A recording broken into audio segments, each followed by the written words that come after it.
sports and entertainment video. My name is Wood. Gonna jump right into it. Just a couple of quick entertainment notes. A couple decent albums came out last week. Pharaoh Monche, formerly, well, he's been a solo artist for a number of years now, but originally came onto the scene with Organized Confusion.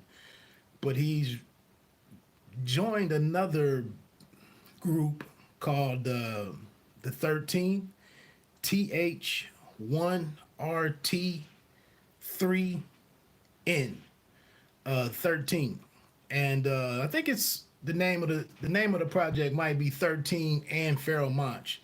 I had a hard time trying to find it on Amazon Prime when I was trying to listen to it, but the name of the project is called A Magnificent Day for an Exorcism, and it's a lot. I guess it's a live band, at least a drummer and a guitarist, and then Pharaoh Monche on vocals.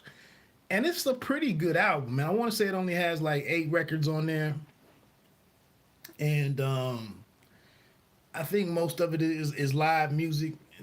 There must be a bass player in there too, because this one of them has a really dope bass line. But for everybody that's looking for substantive music or conscious music right now, this is in that same lane with Monch speaking on a lot of stuff that we've all gone through over the last 12 months and whatnot, 13 months, and just doing it at a really high level. It's a pretty dope project. There's also another album called PortisHus by a cat named Hus KingPin. He's a lesser known artist from New York, but it's a very deep album. A lot of songs on there, a lot of featured artists on there. It's a song called Heroes with Ransom and Willie the Kid, which are two guys I checked out. I spent a lot of my listening time with in 2020. I've listened to it once or twice, maybe twice, and I'm still getting a feel of what it's about. It's a really like 18 songs on there or something. A lot of the albums that we see now, a lot of nowadays only have like 10 or 11 songs on there. This one might have 17 to 19 records on there. So it's a task to listen to it and get an idea for where Hus KingPin is coming from. But it's pretty dope. Getting to the boxing stuff, a couple of schedule updates. So a couple weeks ago, or a week and a half ago at least, the card that's coming up on for Golden Boy on DAZN for February the 13th, Joseph Diaz defending his IBF lightweight title against Shavikdan Rakhimov. That was off because Rakhimov tested positive for COVID-19.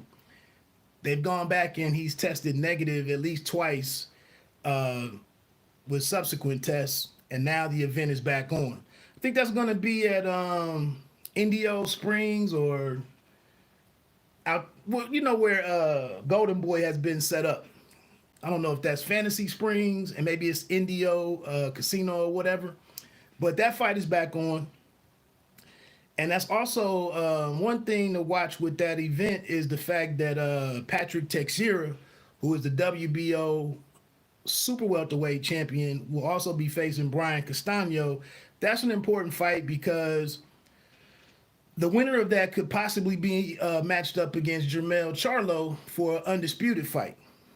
Castano, I believe, is with the PBC, so obviously if he was to beat Teixeira, it's very easy to go ahead and get an undisputed fight out there for Jermell, who is a very important fighter right now, popping up in the middle of a lot of people's pound for pound list. He's not in mine, he's just outside of it in terms of top 10. But I definitely want to see what's next for Jermell Charlo. So we get this fight right here. Even if Teixeira defends his title and keeps it, I still think that's a fight worth Golden Boy and PBC working together to create a big event. And also, with Golden Boy kind of being things being a little unstable over there, still reeling a little bit after losing Canelo Alvarez, they might be interested in doing, you know, all kind of different business just out of need, which I've talked about need and boxing before. So that card is going to be on February 13th.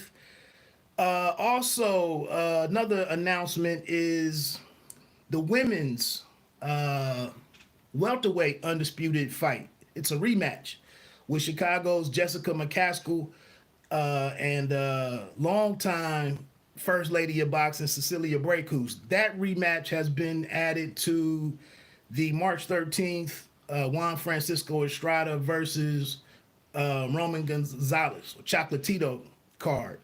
Obviously, Estrada and Chocolatito is probably the best fight that we have on the schedule for the first quarter of 2021. So that is a very high-profile event. And getting this rematch between McCaskill, even if you don't like women's boxing, I get it, I understand. But this was I don't know if controversial, but it was a questionable decision when McCaskill won the titles from Brækhus, who had all of the who was the undisputed welterweight champion when they fought last year in what was that, Tulsa? They fought in downtown Tulsa in the middle of an intersection, and McCaskill came out victorious. I don't know if I didn't have McCaskill winning the fight, but I don't know if Brækhus won it. I had it as a draw, I believe. I do think McCaskill out-hustled Brækhus, so I didn't have a big problem with the decision. I was just shocked that they did a reigning undisputed champion like that. But Brækhus, you know, is based out of Norway, I believe. And so, you know, for her to be over here defending her title in the States, I guess she just came up on the short end of the stick.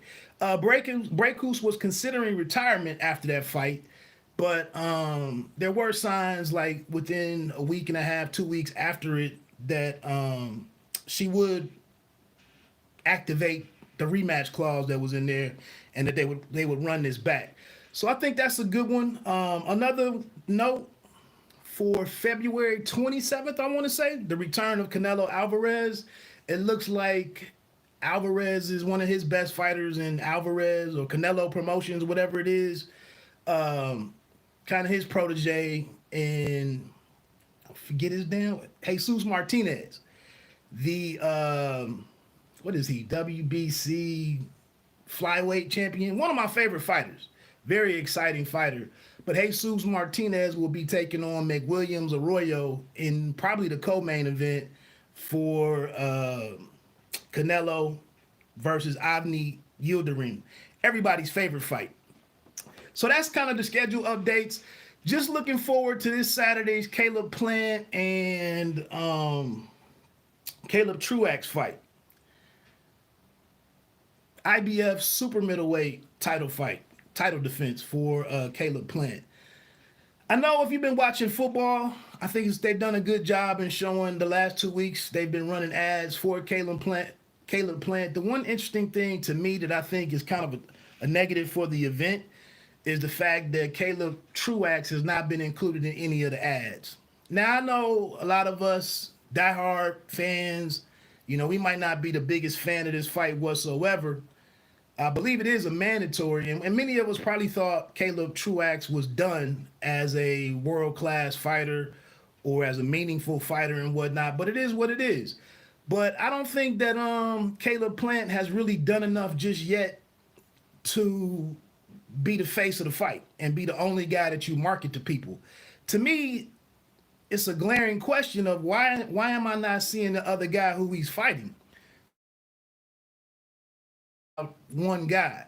So it's a little questionable with it's the top dog at 168 with Canelo coming to the division now and becoming a unified champion. But when you come off of your title of becoming a champion, what was that? January of 2020? Nah. What was it? January of 2019, I believe. And then you only come back and you fight Mike Lee, who nobody cared about. And then you fight Vincent Feigenbutz from Germany, who nobody knew or cares about after. You haven't really lit the world on fire to do anything for boxing or for your division. So to sit here now and boldly bang on your chest and say that I'm the top dog, I don't have to go see anybody, I just think I hate to see fighters stuck out here where they have to go and talk themselves up instead of the promotional company putting them in the right fights for them to just earn that and just be that. And so I was just exchanging a text message with another fight fan last night and just saying, I think one thing that's going to be incumbent upon Caleb Plant this weekend is to beat Plant-Truax up. Don't come in here coasting down the stretch, trying to look cute, showing footwork, trying to be, and fighting slick all night long. If you can dominate Plant-Truax early, beat that man up, put hands on him, and have an exciting fight. Again, you are trying to get a fight with Canelo Alvarez, and there's a chance that could be something that happens later on this year after Canelo gets rid of the mandatory defense against Yildirim in February, and then coming back on Cinco de Mayo weekend, probably against BJ Saunders.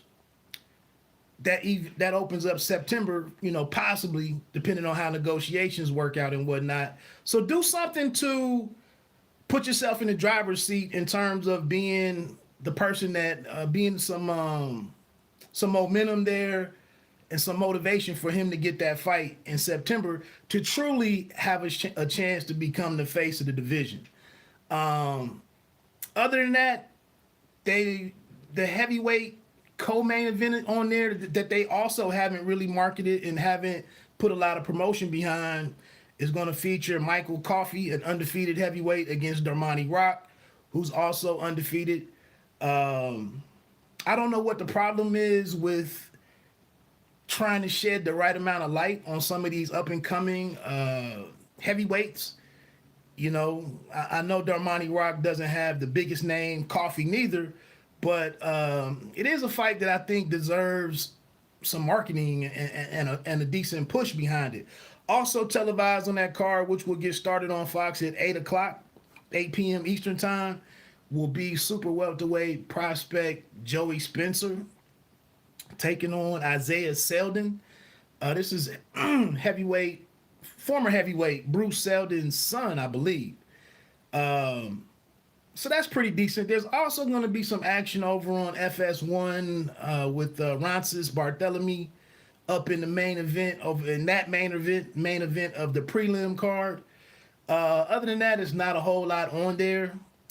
I had to go do a little bit of looking to figure out where what the other names. Even on BoxRec, they only have Plant and Truax on there. So I don't know. It's just kind of a weird card. It's in that week to get the off week in between the NFL conference championship games and the Super Bowl. So it's not a lot going on this Saturday. There's not a lot of noise in the sports world. So again, I think a good dominant performance with some fireworks in there from Caleb Plant will be a great opportunity to set himself up for future business and to help him stand out in a division that's somewhat down right now in super middleweight. Obviously, the division gets a big boost with Canelo Alvarez coming to the division, but that depends on who saw him take out Callum Smith, which was on DAZN. So